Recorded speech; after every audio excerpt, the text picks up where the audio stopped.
Welcome back to Band Aid with Doc Rock. I am Doc Rock, your rockologist. We are in the recovery room. Yeah, all right.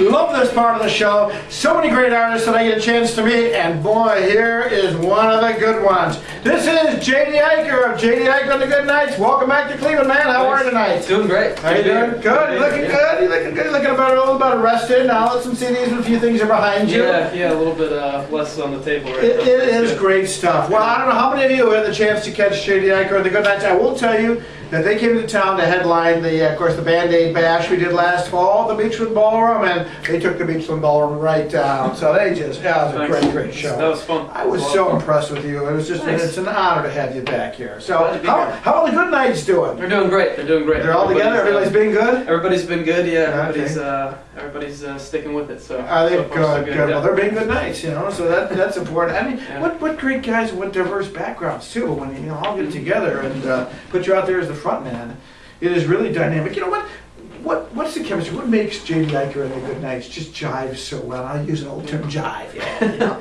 We got a good mix of personality. I think we got one guy. Our keyboardist comes from a rock band, so, Okay. so that we've got that element. We've got jazz drummer gone rock, so he adds a little bit of I guess you'd say complexity and maybe a little sophistication, if you will, to the mix. And then we've got Jim, who's an older guy, who's just a great funk bass player. So you kind of throw it all together, and it makes for a fun sound. I like that. There's a special chemistry there that's so good. Yeah, so we kind of understand each other up there, which is nice. Sure.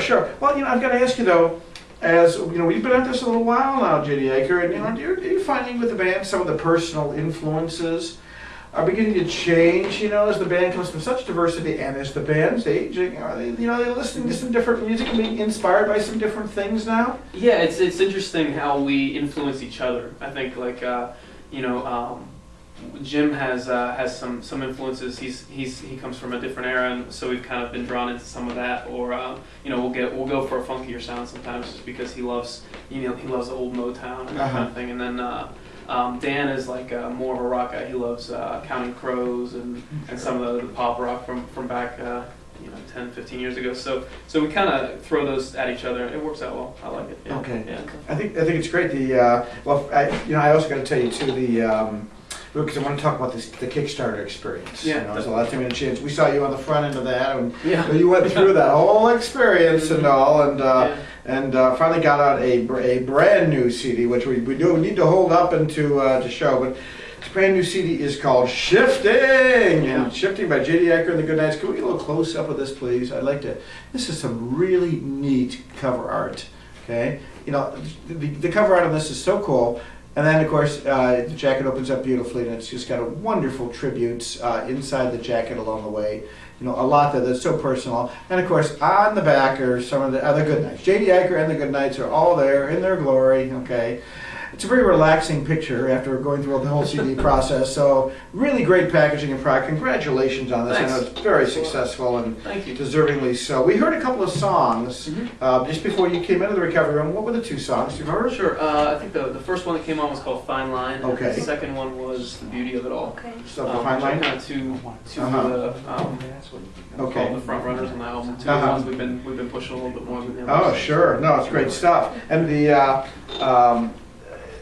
I have to comment too about what's the big story I was reading about you in Crane's Cleveland Business. Yeah. Now, bands, That's cool. this is really neat because J.D. Eicher was getting started with Kickstarter. He actually did the show to talk about what Kickstarter was all about. If you go back into our archives, you'll catch that. Find out a little detail about Kickstarter, who has grown a lot since that was 5 months ago. Okay, but in that experience, what he did was actually J.D. Eicher sent their media people sent a press release to Crane's Cleveland Business, which is a pure business weekly newspaper. And Crane's picked up the story about Kickstarter and used this whole profile of J.D. Eicher and the Good Nights as an example of using Kickstarter. And you got press that nobody gets. It was great. Yeah, it really was. And that's really fantastic press. And that's what shows you with bands. With it's not about your CD or your project. It's how it relates to something that would be in business in this case. but again, feeding the media, and in this case, it worked out beautifully for you. So congratulations. Tell us about Kickstarter. So you got started with Kickstarter. Sure. Okay, the dollars started flowing in, or right? Yeah, I believe when I was here, we had been a couple weeks into it, so right. it came in quick in the beginning, and then we had like a really long kind of drag time almost where things lagged out, and then at the end things picked up again, and we actually ended up. I think we hit 115% of our goals, so we ended up passing by, but it was in a week's period of time where it was, if there was a week out, it was looking things were looking kind of tough, and then in that last week everything kind of went. We kind of learned that it seems like in these situations, you have to have that momentum going, and people will jump on if it seems like everyone's taking an interest. You build that buzz. It's just like a buzzing band. You kind of build that buzz around it, and people get interested in it. It worked. It was cool. Everyone kind of got into the excitement. So really, it's kind of like if you get started with it, don't sweat it if it has a dry spell. Stay with it, keep the word going. Yeah. But it also may be simply of people holding out to see who's first in. Yeah, Who really is going to be first in? I think there's a little bit of that, like, well, is this worth getting involved with? Right. Is this worth my time and stuff? And it was nice that it ended up. Most people thought it was. So you made the budget, the goal. If I may ask, what was that goal? Financial goal. The goal was $7,800. $7,800. Okay. And we ended up, I think, like 9,020 or something. Right in that See, bands. I mean, this is the thing that bands need to know about. So with Kickstarter, it does work. Yeah, it really does. Yeah. And JD doesn't have something to do with the fact that maybe the reputation of the band, the good reputation, and the legitimacy of the project. I mean, because they know the JD Iker and the Goodnights have been around for a little while. You had one wonderful prior album that was a good success, and now anybody knows by helping you with this investment that you're here for the long haul. I mean, is there a comfort level in there? Yeah, I mean, I really am a career musician. I mean, this is what I do for a living, so I think that people know that, and they've kind of gotten comfortable with the idea that they're not going to throw money at this project and it's just going to fizzle. We really want to we're going to tour by this album and stuff. Sure. So it's we're sticking with it for better or worse. So, now of course, with the Kickstarter program, it had the fact that it was for a CD and and for all that stuff. I don't believe the title of the CD was listed in the Kickstarter thing. It wasn't. We weren't married to it yet. It's hard when you're telling people to donate to the band that the name of the album is going to be Shifting. Right. So we're really kind of shifty about it. We smart move. Yeah, we hadn't married to any name. In fact, we had to be kind of careful. We didn't even know for sure how many songs. We just knew a ballpark, so we were cutting acoustic versions of songs and sharing them and stuff. Okay. We couldn't really. We just didn't know how the studio's experience was going to go, so we couldn't quite commit to any definites. Sure. And so when it was all over and done, you went out to what was it? Sucker Punch Recording. Yeah. Now, there's another one you don't post on Kickstarter. Yeah, okay? and you're on a roll, we none of the shady things came out. And I swear to God, we used every cent for the right cause, but for the purpose. But yeah, the name Sucker Punch was a little frightening. But I can tell you that it was a really great experience. Producer Paul Barber is an awesome guy and a great person, and Sucker Punch Recording Studio is a great little studio. It's located where? It's in Bethesda, Maryland. Bethesda, Maryland. Wow. Tucked away back I was going to say, how would you come across something like that? Just kind of networking and through the producer, not through the studio. So okay. I got in touch with No, superior sound. I mean, I think you made certainly the right choice. Thanks. And the graphics are great. May I ask who did the graphics? Sure. So the design is done by Dan Prokop Creative. Oh, okay. And he's actually Great. our keyboardist, so he's very close to the project. And the sketch is the hand drawn stuff is by Shannon Fink, who is kind of a friend from Pittsburgh. It's great to have a talented graphic artist in the band. Yeah, I tell you what, having that is a nice asset. He's great. He's great at what he does. Well, the contents are great. Like I said, the Tune Fine line is one of my personal favorites. I've always enjoyed that one. So, I'm just curious. Talk about shifting. JD Iker at age 24 now. Do you feel yourself shifting? Yeah, I mean, we named it that. we named it that definitely intentionally. It was.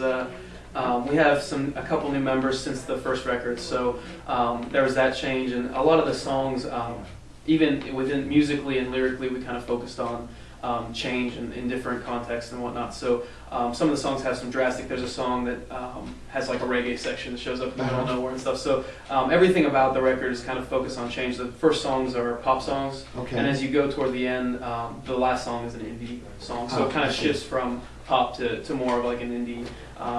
More of a have you found with your own personal writing style? Mm-hmm. Are you shifting? Are you writing different than you did maybe 3 years ago? Yeah, three years ago or so, I think I was in a much different place. Now I try to write a little bit more of a tighter song. Now I try to I'm really focused more on melodies than I used to be like all about the poetry in music, and I really now I'm almost obsessed with a nice melody. So I've kind of shifted, and now I'm really into how do I fit good melodies into form and stuff. So it's kind of changed my approach a little bit. And I watched some of the live video performances of the band. The band is so much more comfortable. The good nights are having fun on stage. Yeah, we have a good time. We have a great time. Oh, it is absolutely great. But I do have to tell you though, I wouldn't be the doc if I didn't tell you this. I watched the video of you doing the cover Superstition. Oh no.